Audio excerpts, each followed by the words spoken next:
Well dear students, आज एक topic पढ़ेंगे बहुत ही इंपॉर्टेंट, बेसिक कॉन्सेप्ट्स के अंदर ही आता है, empirical and molecular formula. How to calculate empirical and molecular formula, उससे रिलेटेड न्यूमेरिकल्स की टाइप। बट उससे नीचे एक और पॉइंट लिख रखा है मैंने यहाँ पे, देखें आप, how to calculate percentage of atom in compound. Means आपको कोई भी एक कंपाउंड दिया जाता है तो उसमें किसी एक एटम का क्या परसेंट बाय मास होता है।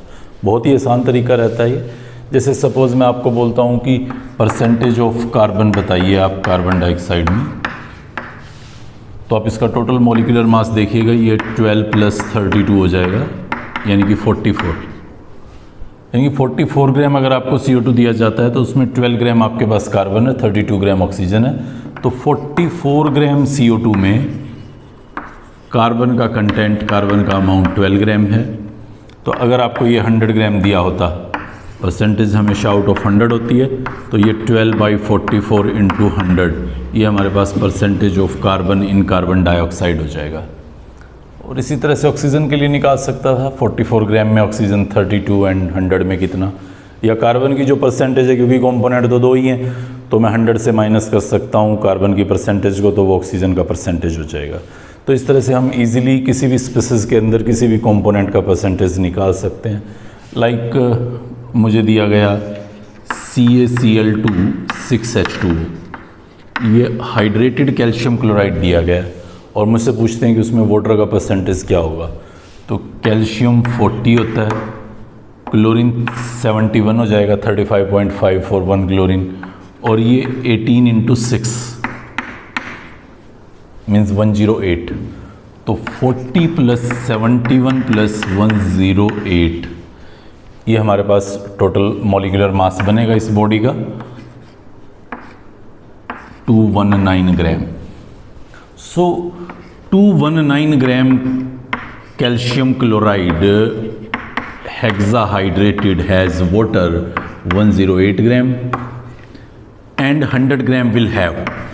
जस्ट आप इसको कैलकुलेट करें तो इसको कैलकुलेशन पे आपको जो वैल्यू मिल रहा है वो रियली वाटर का परसेंटेज होगा इस हाइड्रेटेड कैल्शियम क्लोराइड के अंदर। तो इस तरह से हम इजीली किसी भी कंपोनेंट का परसेंटेज कैलकुलेट कर सकते हैं। जैसे मैं एक कॉमन सा न्यूमेरिकल लिखता हूँ, मोस्ट ऑफ द टाइम तो स्ट्रेट फॉरवर्ड कोई एग्जांपल देके ऐसे ही पूछ रहे होते हैं, वाटर का परसेंटेज बता दो कैल्शियम क्लोराइड हाइड्रेटेड में या कॉपर सल्फेट हाइड्रेटेड में। एक क्वेश्चन लिखता हूँ मैं यहाँ पे, find minimum molar mass of insulin which contains 7% sulfur in it। पहले तो हमें इस पॉइंट को देख के थोड़ा अजीब लगता है, मिनिमम मोलर मास का क्या मतलब है। क्या मतलब, मॉलिक्यूलर मास भी मिनिमम मैक्सिमम होते हैं। हमने तो पढ़ा था कि वाटर का मॉलिक्यूलर मास 18 है, कार्बन डाइऑक्साइड का मॉलिक्यूलर मास 44 है, तो इसमें मिनिमम मैक्सिमम कैसा। तो ये भी छोटा सा इरिटेटिंग पॉइंट यहाँ पे नज़र आएगा, लेकिन मैं आपको समझाऊंगा कि क्या मतलब है मिनिमम मोलर मास का। तो इंसुलिन का मिनिमम मोलर मास वो आपसे पूछते हैं विच कंटेन्स 7% सल्फर, जिसमें आपके पास 7% सल्फर है। देखिए कोई भी एक इंसुलिन का एग्जांपल लूँ मैं, लाइक वो कुछ ऐसा हो सकता है CXHYNZS,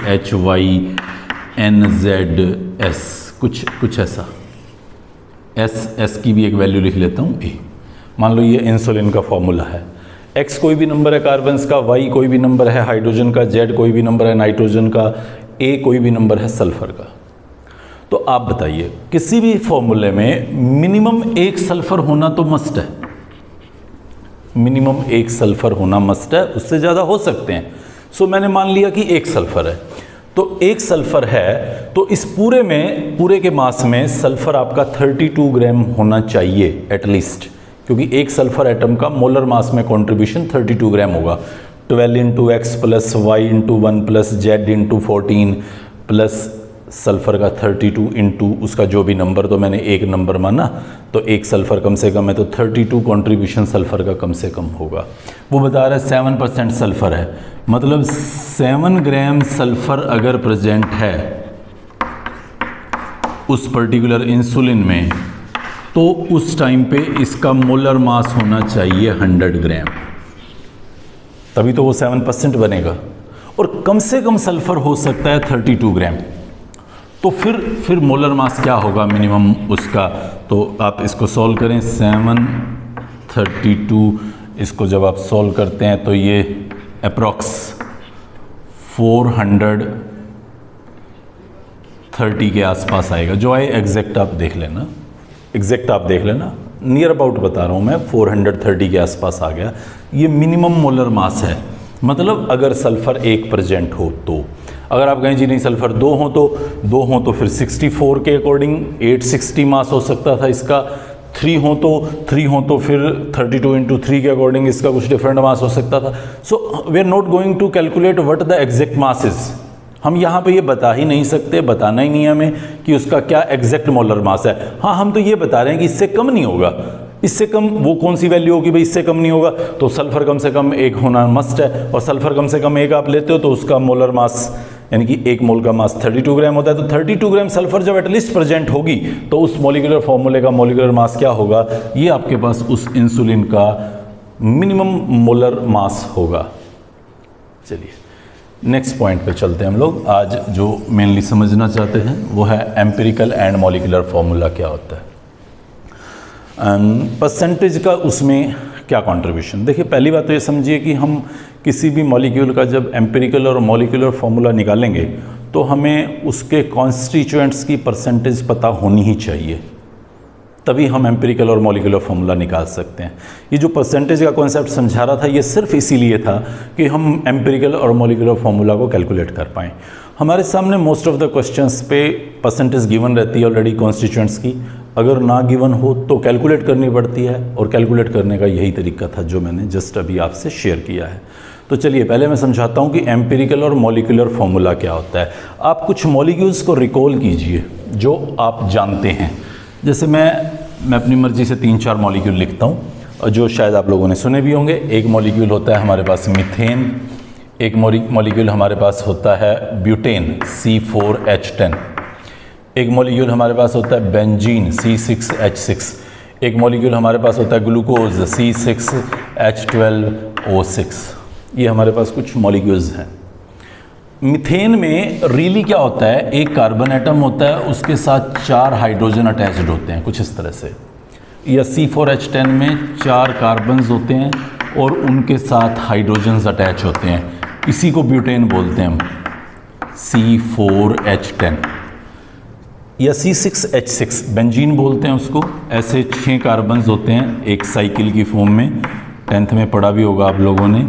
हर एक कार्बन के साथ एक H लगा रहता है और अल्टरनेट कार्बन्स पे डबल बॉन्ड होते हैं। ये बेंजीन है। या आप ग्लूकोज, वो शायद हो सकता है आप लोगों ने ना देखा हो, ऐसा रहता है ग्लूकोज। तो अभी आपको रट्टा नहीं मारना कि जी ग्लूकोज पे रट्टा मारने बैठ जाएं कि वो कैसा होता है। बस जस्ट जो बात समझाने की कोशिश कर रहा हूँ उस पर आपको काम करना है कि एम्पिरिकल और मॉलिक्यूलर फॉर्मूला क्या होता है। ये देखिए आप, ये मैंने पूरा स्ट्रक्चर बना दिया ग्लूकोज का, C6H12O6 ग्लूकोज। इस ग्लूकोज को ही देखिए, काउंट कर रहा हूँ, 1 2 3 4 5 6 कार्बन्स हैं, 6 ही ऑक्सीजन्स हैं एंड 12 हाइड्रोजन्स हैं। तो उस मॉलिक्यूल के अंदर जो number of atoms really present हैं, एक्चुअली प्रेजेंट हैं, उन नंबर ऑफ मॉलिक्यूल्स को रिप्रेजेंट करता हुआ मैंने ये एक फार्मूला लिखा है जिसको मैं बोलता हूँ molecular formula. So what the molecular formula is, जो मॉलिक्यूल्स के अंदर प्रेजेंट कॉन्स्टिट्यूएंट एटम्स के एग्जैक्ट नंबर को बताता हो। देखिए नंबर कितना था, 6 carbons 12 hydrogens and 6 oxygen, 6 carbons 12 hydrogen and 6 oxygen. ये उसका रियल रेशियो था। अगर मैं सिंपलेस्ट होल नंबर रेशियो बताऊं तो सिंपलेस्ट होल नंबर रेशियो बन जाता है 1:2:1। मतलब इसको मैं कुछ ऐसे लिखना चाहूं, CH2O। तो ये ग्लूकोज का वो फॉर्मूला है जो उसके कॉन्स्टिट्यूएंट एटम्स की सिंपलेस्ट होल नंबर रेशियो को बताता है। इसको मैं बोलता हूं एम्पिरिकल फॉर्मूला। प्लीज सी, जो फॉर्मूला किसी मॉलिक्यूल के अंदर प्रेजेंट एक्चुअल एटम्स के नंबर को रिप्रेजेंट कर रहा है वो मॉलिक्यूलर फॉर्मूला। उन नंबर्स की कोई एक सिंपलेस्ट होल नंबर रेशियो बनती है, कोई फॉर्मूला जो उस सिंपलेस्ट होल नंबर रेशियो को रिप्रेजेंट कर रहा है, वो एम्पिरिकल फॉर्मूला। इसको देखिए, बेंजीन को रियली 6 कार्बन एटम्स हैं और 6 हाइड्रोजन हैं, मतलब 6 carbon 6 hydrogen is the real ratio, और ये फॉर्मूला उसी रियल रेशियो को शो कर रहा है। तो ये बेंजीन का मॉलिक्यूलर फॉर्मूला है। सिंपलेस्ट रेशियो क्या हो जाएगा? 1:1। तो 1:1 में ये फॉर्मूला बनेगा CH, ये उसका एम्पिरिकल फॉर्मूला होगा। ये बेंजीन का एम्पिरिकल फॉर्मूला होगा जो सिंपलेस्ट होल नंबर रेशियो को बताता है, ये मॉलिक्यूलर फॉर्मूला होगा। इसमें देखिएगा आप, रियली 4 कार्बन्स थे और 10 हाइड्रोजन्स थे। सो 4 कार्बन्स और 10 हाइड्रोजन्स को जो कि रियली प्रेजेंट हैं दिखाने वाला ये एक फॉर्मूला, जिसको मैं बोलूँगा मॉलिक्यूलर फॉर्मूला। और इसका सिंपलेस्ट होल नंबर रेशियो देखूँ तो C और H का सिंपलेस्ट होल नंबर रेशियो बनेगा 2:5। तो ये वो फॉर्मूला होगा जो इसके सिंपलेस्ट होल नंबर रेशियो को बताता है, इसके कॉन्स्टिट्यूएंट एटम्स के सिंपलेस्ट होल नंबर रेशियो को बताता है, उसको बोलते हैं एम्पिरिकल फॉर्मूला। इसको देखिएगा, 1 कार्बन और 4 हाइड्रोजन्स, 1:4 रेशियो। सिंपलेस्ट भी वही 1:4 बनेगी होल नंबर में, रियल भी वही है। तो यही इसका एम्पिरिकल फॉर्मूला होगा 1:4 को शो करने वाला, और यही उसका मॉलिक्यूलर फॉर्मूला होगा 1:4 को शो करने वाला। 2 अलग अलग मॉलिक्यूल्स अगर मैं लूं तो उनका एम्पिरिकल फॉर्मूला सेम हो सकता है, नो इश्यू अबाउट इट। जैसे मैंने C6H6 लिया, मैं यहाँ पे C4H4 ले लूँ। C4H4 भी एक कंपाउंड होता है, तो यहाँ पे भी 1:1 रेशियो है और यहाँ पे भी 1:1 रेशियो है, मतलब CH एम्पिरिकल फॉर्मूला है दोनों का, बट मॉलिक्यूलर फॉर्मूला दोनों का डिफरेंट है। एम्पिरिकल फॉर्मूला सेम होने से कुछ भी सेम होगा ये कोई ज़रूरी नहीं है, हो सकता है कुछ भी सेम ना हो, किसी तरह का कोई कैरेक्टर सेम ना हो, बस जस्ट बाई चांस एक नंबर, एक एम्पिरिकल फॉर्मूला, एक सिंपलेस्ट होल नंबर रेशियो ही उसकी सेम है।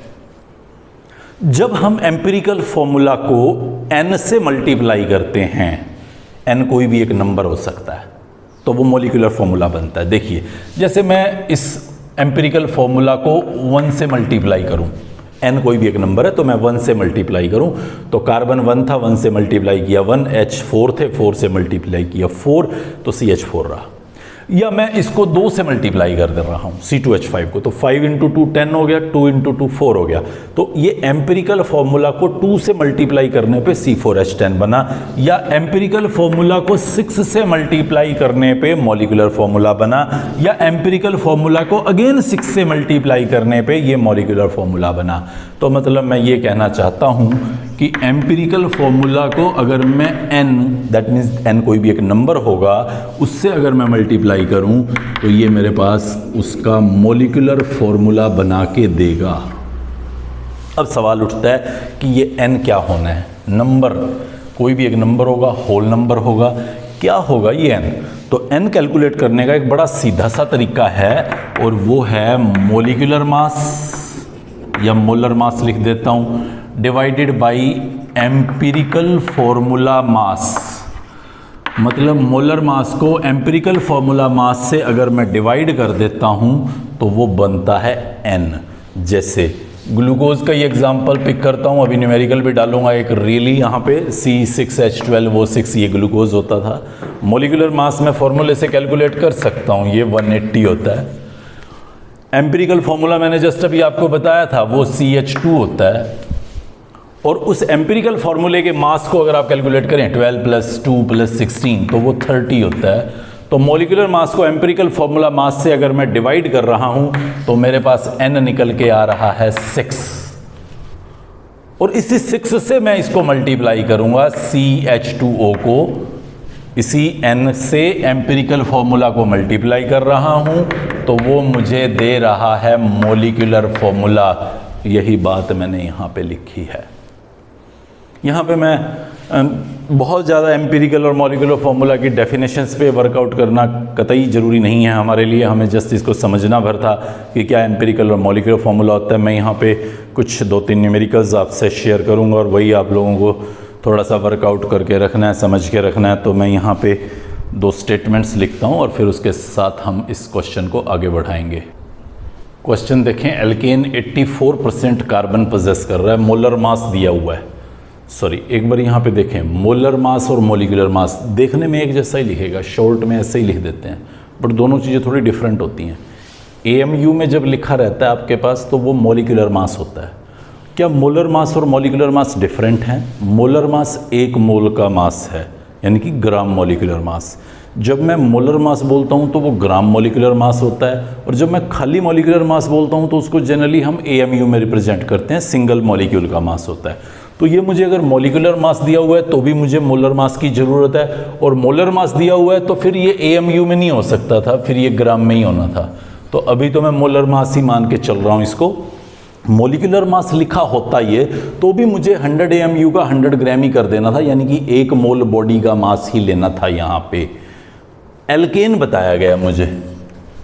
एल्केन्स अगर आप याद करें क्लास 10th में पढ़ते थे, CnH2n+2 ये होते हैं, मतलब C और H 2 कंपोनेंट्स होते हैं सिर्फ वहाँ पे, जिसमें कार्बन और हाइड्रोजन मिलके एल्केन बनाएंगे। कार्बन का परसेंटेज आपको बता रखा है उन्होंने, 84 है। हाइड्रोजन की हालांकि कहीं बात नहीं की थी, बट आप अपनी इंटेलिजेंस यूज़ करें और हाइड्रोजन बताएं, वो 60 होगा, क्योंकि एल्केन बिना हाइड्रोजन तो बन नहीं सकता। तो एल्केन्स का फॉर्मूला ही सजेस्ट करता था कि 2 कंपोनेंट होंगे, एक कार्बन और एक हाइड्रोजन। मैंने एज्यूम कर लिया कि 100 ग्राम ही मुझे सैंपल दिया गया, मोलर मास 100 नहीं, मैंने एज्यूम कर लिया कि परसेंटेज आउट ऑफ 100 होती है, तो 100 ग्राम सैंपल में कार्बन 84 था, हाइड्रोजन 16 था। मैं फॉर द टाइम बिंग क्या करता हूँ, इसको 400 लिख देता हूँ एक बार, और फिर इसको सॉल्व कर रहा हूँ। तो अब आप देखिएगा, मैंने मान लिया 100 ग्राम मेरे पास सैंपल था, उसमें कार्बन 84 था, हाइड्रोजन 16 था। अब मुझे क्या करना है, मुझे वहाँ से नंबर ऑफ मोल्स निकालने हैं कार्बन और हाइड्रोजन के। तो नंबर ऑफ मोल्स कैसे निकालूंगा, उसके मास को उसके मोलर मास से डिवाइड कर दूंगा। कार्बन का मास 84 था 100 में, तो मैंने उसका नंबर ऑफ मोल्स निकाल दिया, हाइड्रोजन का भी नंबर ऑफ मोल्स निकाल दिया, तो ये मेरे पास बन गया 7, ये मेरे पास बन गया 16। अगर ये नंबर ऑफ मोल्स की वैल्यू होल नंबर में आ जाती है तो आप यहीं रुक जाइए, आपका काम हो गया। C7H16 ये एक्चुअली इसका एम्पिरिकल फॉर्मूला होगा। मुझे तो मॉलिक्यूलर फॉर्मूला भी निकालना है, तो एम्पिरिकल फॉर्मूला को आप n से मल्टीप्लाई कीजिए। n क्या होगा, मोलर मास। मोलर मास कितना दे रखा है, 400 ग्राम, और एम्पिरिकल फॉर्मूला का मास, एम्पिरिकल फॉर्मूला का मास कितना दे निकाला है, कैलकुलेशन कर सकते हैं, 12 × 7 + 16 100। तो n का वैल्यू आपका कितना आ गया, 1, मतलब 4। तो n का वैल्यू कितना आ गया, 4। तो अब आप इसको 4 से मल्टीप्लाई करेंगे तो ये आपका बन जाएगा C28H64। तो ये आपका आ जाएगा मॉलिक्यूलर फॉर्मूला। पहली बात तो ये समझें, ये कुछ एज सच मॉलिक्यूल होता नहीं है, ये जस्ट एक हाइपोथेटिकल है, क्योंकि मैंने 400 लिख दिया था यहाँ। इन रियल ये 100 ग्राम अगर है, जो कि मैंने पहले लिख रखा था, तो आप यहाँ पे भी मोलर मास 100 पुट करेंगे और एम्पिरिकल फॉर्मूला मास भी 100 पुट करेंगे, तो आपका n का वैल्यू आएगा 1। और जब आप n का वैल्यू 1 आएगा तो एम्पिरिकल फॉर्मूला को 1 से मल्टीप्लाई करेंगे, और 1 से मल्टीप्लाई करेंगे तो आपका ये मॉलिक्यूलर फॉर्मूला भी वही होगा जो आपका एम्पिरिकल फॉर्मूला था। यानी कि एम्पिरिकल फॉर्मूला भी C7H16 होगा और मॉलिक्यूलर फॉर्मूला भी C7H16 होगा। तो रियल अगर मैं डाटा यूज़ करूं तो ये एग्जैक्ट वही आ रहा है, बट ये 200 होता तो 2 से मल्टीप्लाई करना पड़ रहा था, 400 था जैसा कि, तो 4 से मल्टीप्लाई करना पड़ रहा था। तो आंसर तो आपको वही प्रेडिक्ट करना था जो हाइपोथेटिकल था, वो रियल एग्जिस्ट नहीं कर रहा, हमें तो डाटा के अकॉर्डिंग चलना था। तो डाटा के अकॉर्डिंग अगर 400 लिखा हुआ होगा तो फिर तो C28H64 देना ही पड़ेगा मुझे, बट अभी ऐसा कोई इशू नहीं था, 100 ही लिखा है मैंने, तो n का वैल्यू 100 हो गया और फर्दर आपके पास मॉलिक्यूलर फॉर्मूला आ गया। अब प्रॉब्लम ये लगती है कि अच्छा जी ये तो होल नंबर आ गए, अगर होल नंबर ना आते तो क्या करते हम। जैसे सपोज करो यहाँ 716 की बजाय 7.5 और 16 आया होता, मान लो कुछ ऐसा आ जाए, फिर क्या करें, तो फिर आपको इसे होल नंबर में कन्वर्ट करना होगा, इसी नंबर ऑफ मोल्स की रेशियो को होल नंबर रेशियो में कन्वर्ट करना होगा। लाइक उसके लिए क्या करता हूँ मैं, जो स्मॉलेस्ट वैल्यू होती है उससे दोनों को डिवाइड कर देता हूँ। तो जब स्मॉलेस्ट वैल्यू को दोनों से डिवाइड करता हूँ तो वो कुछ एक पर्टिकुलर नंबर आ जाता है, लाइक 1 और 2.3 आ गया। अगर तो ये 2.0102 समथिंग आ जाता तो मैं समझ जाता कि 1:2 है और एम्पिरिकल फॉर्मूला रिपोर्ट कर देता CH2। बट अगर ये अब जैसे मान लो 2.3 आ रहा है तो फिर मैं इसे किसी सुटेबल इंटीजर से दोनों को मल्टीप्लाई करूंगा, और वो क्या होगा सुटेबल इंटीजर, लाइक मैं 2 से मल्टीप्लाई कर सकता हूँ, मैं 3 से कर सकता हूँ, मैं 4, 5 किसी से भी मल्टीप्लाई करूंगा, और जहाँ पे भी होल नंबर आ जाए, जैसे यहाँ पे ये 3 और ये 6.9 आ जाएगा, अगर मैं 3 से मल्टीप्लाई करूँ तो फिर अप्रॉक्स 3:7 यानी कि C3H7, ये मैं एम्पिरिकल फॉर्मूला रिपोर्ट कर दूंगा, और फिर आगे ऐसे ही कंटिन्यू करूँगा। तो चलिए कोई क्वेश्चन ऐसा लाएंगे, अब तो हाइपोथेटिकली ज़्यादा बातें करने का फ़ायदा नहीं होगा, हम लोग एक रियल यहाँ पे रेशो, रियल परसेंटेज पुट करते हैं, नीचे क्वेश्चन लिखा हुआ है मैंने, और फिर इसको कैलकुलेट करने की कोशिश करेंगे। सी, एक कंपाउंड है जिसमें CHO 3 चीज़ें हैं, 40% कार्बन बोल रहा है उसके अंदर, और 6.67% हाइड्रोजन बोल रहा है उसके अंदर। O के बारे में नहीं बता रहा, तो O के बारे में आप अपने आप पता कर लेंगे। देखिए C आपका बता रहा है 40% है, H आपका बता रहा है 6.67% है, और O आपका आप कैलकुलेट करें यहाँ पे तो ये आपका बन जाएगा 53.33%। यस, फॉर 53.33% ये ऑक्सीजन हो गया। ये आपके वो एलिमेंट हैं, एटम्स हैं मॉलिक्यूल के अंदर, ये उनकी परसेंटेज है जो हमें डाटा में गिवन थी, और मैं निकालना चाहता हूँ उसके नंबर ऑफ मोल्स कि क्या नंबर ऑफ मोल्स होंगे। तो कार्बन के नंबर ऑफ मोल्स कैसे निकालूंगा, 40 को 12 से डिवाइड कर दूंगा, तो ये आपका बन जाता है 3.34 समथिंग, जो भी आए आप देखना। इसको 1 से डिवाइड करूंगा हाइड्रोजन को। अभी थोड़ा कन्फ्यूजन ये भी लगेगा आपको, सर 1 से क्यों, आप तो बोलते थे कि हमेशा हाइड्रोजन H2 होता है, उसका मोलर मास 2 होता है, तो नंबर ऑफ मोल्स के लिए आप 2 से डिवाइड कीजिए। हाँ, मैं बोलता था, मोल के क्वेश्चंस कराते हुए जनरली बोलता हूँ कि जब भी हाइड्रोजन लिखा हुआ तो आप उसको H2 समझिए, ऑक्सीजन लिखा हुआ तो उसको O2 समझिए। लेकिन यहाँ पे मैं जिन कंपाउंड्स को डील कर रहा हूँ वहाँ पे H कभी भी H2 की फॉर्म में नहीं होगा। एलिमेंटल फॉर्म में, अपनी नेचुरल फॉर्म में हाइड्रोजन H2 की ही फॉर्म में होगा, लेकिन जब वो किसी कंपाउंड का पार्ट है तो वो कभी भी मॉलिक्यूलर फॉर्म में नहीं होगा, रेयरेस्ट होगा। मैं जीरो तो नहीं कहूँगा मैं, क्योंकि मुझे आगे चल के कुछ मॉलिक्यूल्स ऐसे दिख जाते हैं जहाँ पूरा का पूरा H2 दिखता है जुड़ा हुआ, बट वो कोऑर्डिनेशन की डीप केमिस्ट्री है जो 11th-12th में कहीं नहीं पढ़ाई जाती। तो मैं यहाँ तो धड़ल्ले से बोल सकता हूँ ये बात कि कंबाइंड फॉर्म में हाइड्रोजन हमेशा मोनो एटॉमिक फॉर्म में ही प्रेजेंट होगा, एटॉमिक फॉर्म में ही प्रेजेंट होगा, एक सिंगल एटम ही होगा। आप देखिए ब्यूटेन में, मीथेन में CH4 एक कार्बन के साथ 4 अलग अलग H लगे हुए थे, ऐसा नहीं था कि 2 H आपस में कनेक्टेड है। तो यहाँ पे H का जब मोलर मास मैं पुट करूंगा, मोलर मास मतलब 1 मोल हाइड्रोजन का मास, मॉलिक्यूलर मास वर्ड नहीं बोला है, कहीं सोचे कि मॉलिक्यूल बोल रहा हूँ। मोलर मास एटम के लिए भी एप्लीकेबल है और मॉलिक्यूल के लिए भी एप्लीकेबल है। मोलर मास 1 मोल का मास होता है, 1 मोल एटम का मास एटम का मोलर मास होगा, 1 मोल मॉलिक्यूल्स का मास मॉलिक्यूल का मोलर मास होगा। मॉलिक्यूलर मास और मोलर मास में क्लियर डिफरेंस को समझ के आगे बढ़ेंगे हम। तो H हमेशा कंबाइंड फॉर्म में होता है, तो वहाँ पे वो एटम्स की फॉर्म में ही जुड़ा हुआ होता है, तो मुझे उसके नंबर ऑफ मोल्स निकालने के लिए 1 से ही डिवाइड करना है, यहाँ 2 से डिवाइड नहीं करना कभी भी। ऑक्सीजन 53.33 को 16 से डिवाइड करूँगा तो ये भी रफली मुझे वही 3.34 समथिंग ऐसा कुछ दिखेगा। मैं सीधा यहीं पे कर देता हूँ उसको, ये लीजिए 16 से डिवाइड किया 3.34। एग्जैक्ट कैलकुलेशन कर लेना, मैं एग्जैक्ट नहीं कैलकुलेट कर रहा, कोई होल नंबर में नहीं आया तो कोई होल नंबर नहीं आया तो जो स्मॉलेस्ट वैल्यू है उससे डिवाइड कर दूंगा इसको। ये लीजिए स्मॉलेस्ट से डिवाइड कर दिया, ये आ गया 1, ये आ गया 2.01 समथिंग, ये आ गया 1.012 समथिंग, तो मतलब 1 to 1 मान लेता हूँ CH2O। ये मेरे पास आ गया एम्पिरिकल फॉर्मूला। अगर कहीं गड़बड़ हो, मान लो यहाँ 1.5 आ रहा होता तो सबको 2 से मल्टीप्लाई करता फर्दर आगे, यानी कि ये 3 हो जाता, ये 4 हो जाता और ये 2 हो जाता। अभी just very close to the whole number आ रहा है तो इसको as it is empirical formula की फॉर्म में रिपोर्ट कर दूंगा। पहला आंसर नहीं, आंसर है ही नहीं है तो पूछा ही नहीं था, मॉलिक्यूलर फॉर्मूला पूछा सीधा। तो एम्पिरिकल फॉर्मूला को आपको n से मल्टीप्लाई करना है, और n क्या होगा, n होगा मोलर मास डिवाइडेड बाई इस एम्पिरिकल फॉर्मूले का मास। ये वैल्यू आ रही है 6, तो 6 क्या होगा, इसको मल्टीप्लाई कीजिए n 6 होगा, इसको मल्टीप्लाई कीजिए C6H12O6, ये आपका मॉलिक्यूलर फॉर्मूला होगा कंपाउंड का। ग्लूकोज का मॉलिक्यूलर फॉर्मूला है, फ्रक्टोज का मॉलिक्यूलर फॉर्मूला है, गैलेक्टोज का मॉलिक्यूलर फॉर्मूला है। खाली ये नहीं कह सकता कि C6H12O6 ग्लूकोज ही होता है, फ्रक्टोज भी यही होता है, गैलेक्टोज भी यही होता है। फिर उनकी शक्लों में फ़र्क होता है, कुछ शक्लों में फ़र्क होता है, मतलब आइसोमर्स होते हैं वो सभी, वो आगे चल के पढ़ेंगे क्या होते हैं आइसोमर्स। तो इस तरह से हम एम्पिरिकल और मॉलिक्यूलर फॉर्मूला सॉर्ट आउट कर सकते हैं। नेक्स्ट क्वेश्चन देखें, butyric acid contains only CHO। कुछ बोल रहा है कि ये ब्यूटाइरिक एसिड को जलाया है पूरा हमने और उससे कार्बन डाइऑक्साइड मिला है और वाटर मिला है। वेपर डेंसिटी बता रहा है ब्यूटाइरिक एसिड की 44 और मॉलिक्यूलर फॉर्मूला पूछ रहा है ब्यूटाइरिक एसिड का। तो ब्यूटाइरिक एसिड में बता रहा है CHO, 3 चीज़ें हैं ये ABC, ये कुछ नंबर होगा, इसका पता नहीं क्या है फॉर्मूला, तो कुछ बता नहीं रहा वो।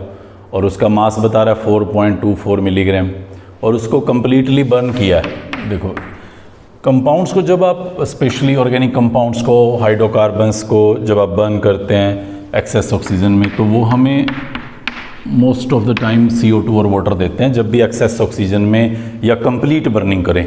अगर पार्शियल ऑक्सीजन दें या पार्शियल बर्निंग करें तो कार्बन मोनोऑक्साइड वाटर या कार्बन मोनोऑक्साइड H2 ये सब हो सकते हैं, बट कंप्लीट बर्निंग में CO2 और वाटर ही बनता है। राइट, तो उसने CO2 बोला, ये बोला कि ये है 4.24 मिलीग्राम और CO2 बोला 8.45 मिलीग्राम बना है और वाटर का बता रहा है 3.46 मिलीग्राम बना है। तो अब मुझे देखना है कि मुझे क्या चाहिए था रियली। मुझे तो एम्पिरिकल और मॉलिक्यूलर फॉर्मूला कैलकुलेट करना है, तो मुझे तो परसेंटेज चाहिए।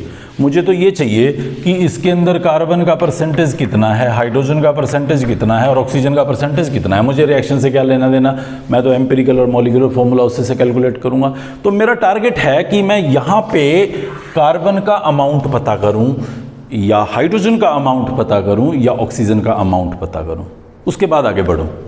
मुझे पता है कार्बन डाइऑक्साइड जितनी भी बनी है ना, उसका सारा कार्बन यहीं से आया होगा। देखो यहाँ तो कार्बन है नहीं, यहाँ CO2 में जो भी कार्बन है वो सारा का सारा यहाँ से आना है, यहाँ वाटर में जो भी हाइड्रोजन है वो सारा का सारा यहाँ से आना है।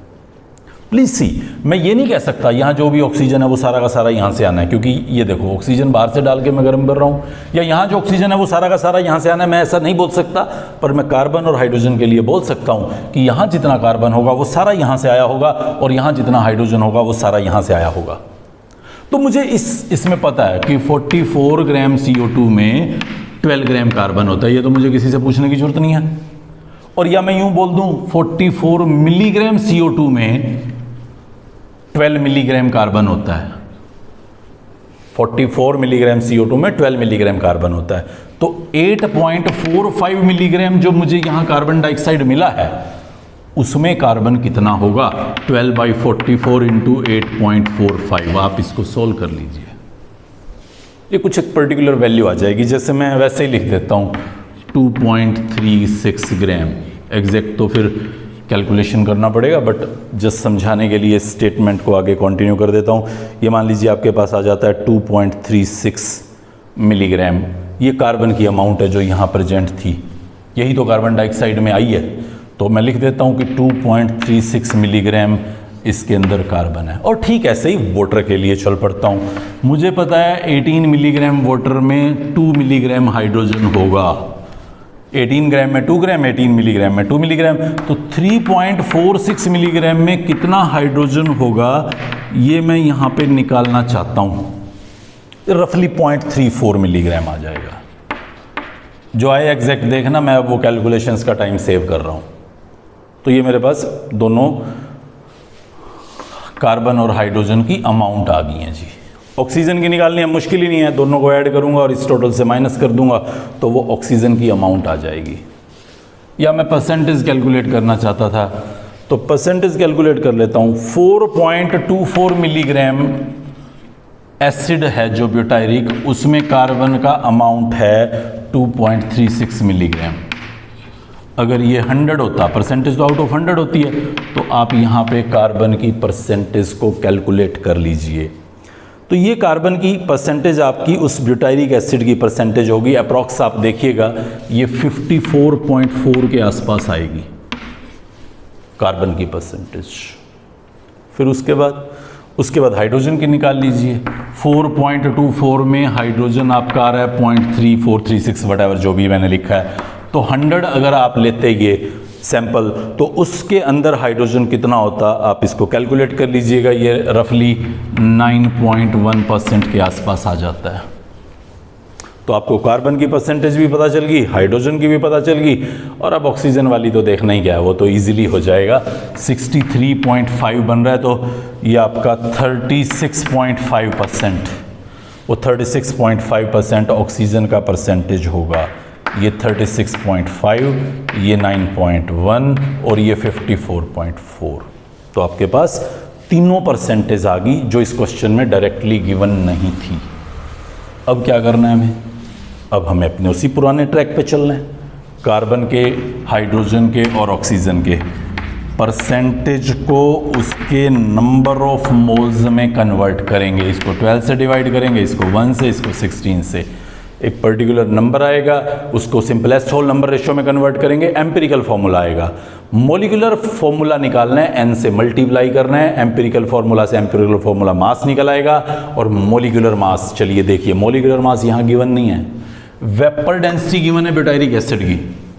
ध्यान रखिएगा, किसी भी गैस की, लिक्विड की तो वैसे रेयरली गिवन होती है, गैसेस के केस में ज़्यादातर ये एप्लीकेबल रहेगा।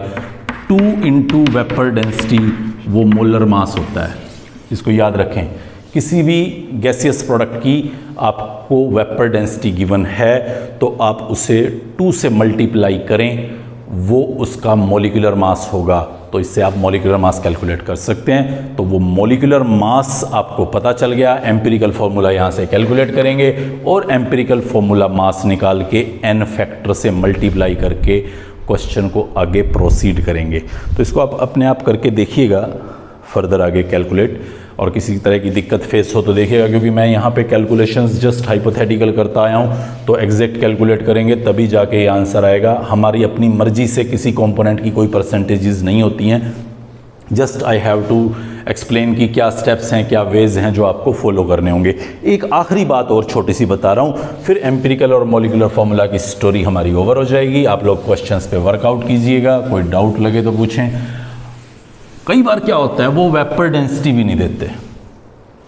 कोई गैसियस आपके पास सैंपल दे रखा होगा, गैसियस सैंपल, प्योरली गैसियस के लिए बोल रहा हूँ, और ये वेपर डेंसिटी की बजाय बता देगा 11 litre sample of gas has mass 20 gram.